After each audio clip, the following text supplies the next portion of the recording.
अखंड मंथन के सभी दर्शकों को नमस्कार। मैं हूं शेखर त्रिपाठी और आप देख रहे हैं हमारा चैनल अखंड मंथन। आज काल चक्र के एपिसोड में हम बात करेंगे भारत की। जी हां, जो लहर इस समय पूरी दुनिया में उठती हुई दिखाई दे रही है, उसको देख करके ऐसा लगता है कि उसका सबसे अधिक असर भारत पर ही पड़ने वाला है। आज हम एक ऐसे समय की ओर आगे बढ़ रहे हैं जहां डिजिटल पहचान, कृत्रिम बुद्धिमत्ता और डेटा नियंत्रण हमारी रोज़मर्रा की ज़िंदगी को बदल करके रख देने वाला है। आधार कार्ड हो, फेस रिकॉग्निशन हो, फिंगरप्रिंट लॉगिन हो, ये सब चीज़ें हमें आसान लगती हैं, लेकिन असल में ये एक बहुत बड़ा ढांचा तैयार कर रही हैं। एक ऐसा ढांचा जिसमें हमारी पहचान, हमारी पसंद और यहाँ तक कि हमारा सोचने का तरीका तक रिकॉर्ड होगा। पहले ये सब सुविधा के नाम पर आया, लेकिन फिर सुरक्षा के नाम पर हो गया और आने वाले समय में ये सब नियंत्रण के नाम पर इस्तेमाल किया जाने वाला है। भारत में टेक्नोलॉजी तेजी से आगे बढ़ रही है, ये गर्व की बात है, लेकिन अगर हमने अपने डेटा पर नियंत्रण नहीं रखा तो यही तय करने की ताकत आने वाले समय में हमारे हाथ से निकल जाएगी। तो आने वाले वक्त में वही सिस्टम जो आज हमें सुविधा दे रहा है, कल हमें कंट्रोल करना शुरू कर देगा।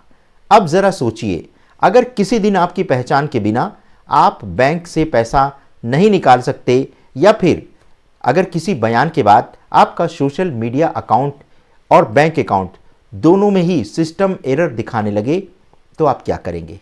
यही है आपका भविष्य जो धीरे धीरे आकार ले रहा है।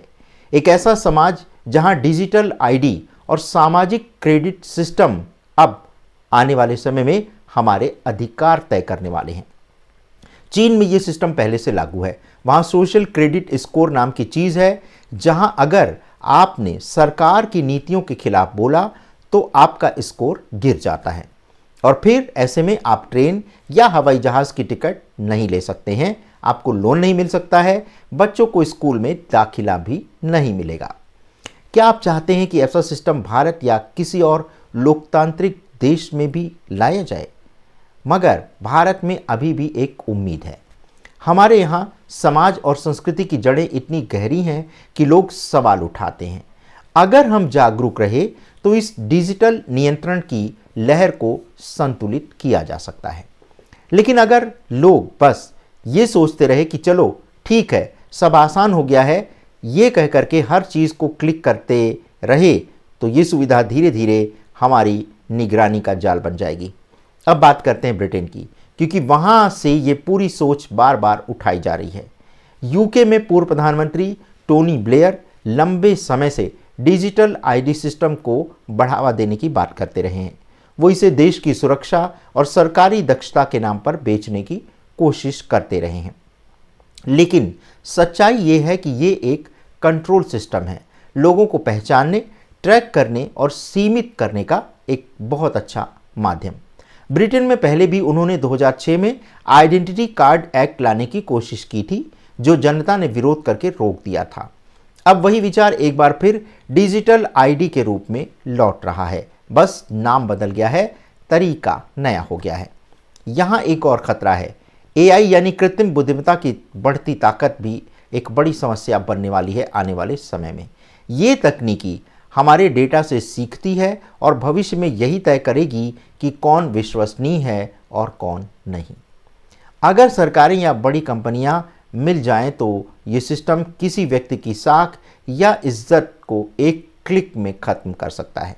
सोचिए, किसी दिन अगर ये कहा जाए कि आपका डिजिटल स्कोर कम है, आप यात्रा नहीं कर सकते, या फिर आपने सरकार के विरोध में लिखा है इसलिए आपका बैंक खाता जो है अस्थायी रूप से बंद किया जा चुका है। ये कोई फिल्मी कहानी नहीं है, चीन में ये सच है और अब यूरोप और ब्रिटेन भी उसी दिशा में आगे बढ़ रहे हैं। इन सबके बीच दुनिया में धार्मिक और सामाजिक तनाव भी आने वाले समय में बढ़ता हुआ दिखाई दे रहा है। मध्य पूर्व में शांति के नाम पर नई नई योजनाएं बनेंगी, लेकिन उनके पीछे कुछ कंट्रोल फ्रीक ताकतें काम करती रहेंगी। ऐसे लोग जिन्हें सत्ता चाहिए, ना कि सच्ची शांति। कई बार यही लोग दुनिया को अस्थिर करके फिर समाधान देने वाले बनकर के सामने आते हैं।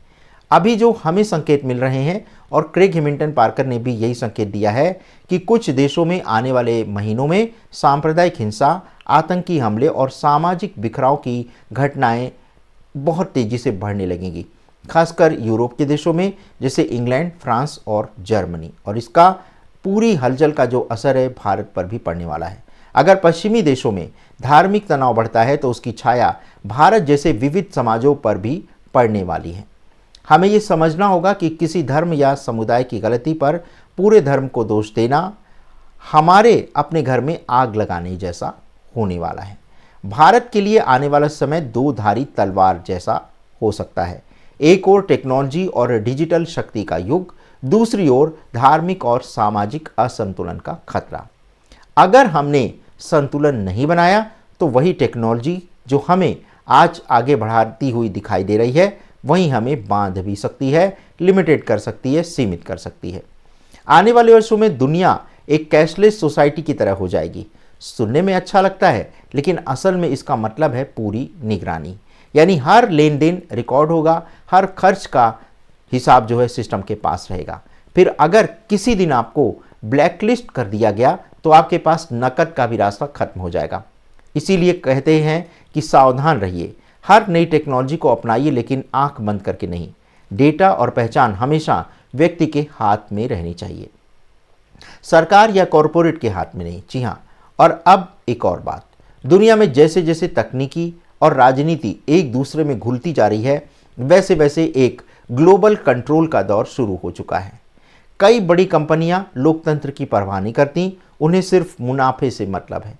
और सबसे बड़ा खतरा है, क्योंकि ताकत अब केवल नेताओं के पास नहीं बल्कि डेटा रखने वाली कंपनियों के पास हो गया है। तो भविष्य की ये तस्वीर दो दिशाओं में जाती हुई दिखाई दे रही है। या तो इंसान अपनी जागरूकता से इन सिस्टम को संतुलित कर ले, या फिर धीरे धीरे वही सिस्टम इंसान को नियंत्रित करने लगेगा। भारत के लिए इसका संदेश साफ है, टेक्नोलॉजी का इस्तेमाल करो लेकिन आत्मा मत खो। प्रगति जरूरी है पर स्वतंत्रता उससे भी ज़्यादा ज़रूरी।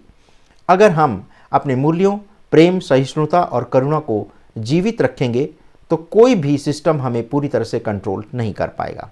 और अब अंतिम चेतावनी, स्वतंत्रता एक झटके में नहीं जाती, वो धीरे धीरे छीन ली जाती है, सुविधा के नाम पर, सुरक्षा के नाम पर, और फिर एक दिन हम खुद कहते हैं कि अरे अब तो ये सब सिस्टम पर है। ये वही वक्त है जब हमें रुक करके सोचना पड़ेगा। टेक्नोलॉजी हमारी होनी चाहिए, हम टेक्नोलॉजी के लिए नहीं। तो भारत के पास अभी भी मौका है। आध्यात्मिक समझ, समाज की चेतना और युवाओं की तकनीकी शक्ति, अगर ये तीन चीज़ें मिल जाएं तो भारत सिर्फ डिजिटल राष्ट्र नहीं बल्कि मानवीय विवेक वाला डिजिटल राष्ट्र भी बन सकता है। बाकी दुनिया, खासकर ब्रिटेन, जब निगरानी और पहचान की दीवारों में उलझ रही होगी, तब भारत वो देश बन सकता है जो कहे हमने टेक्नोलॉजी को अपनाया है लेकिन अपनी आत्मा में नहीं।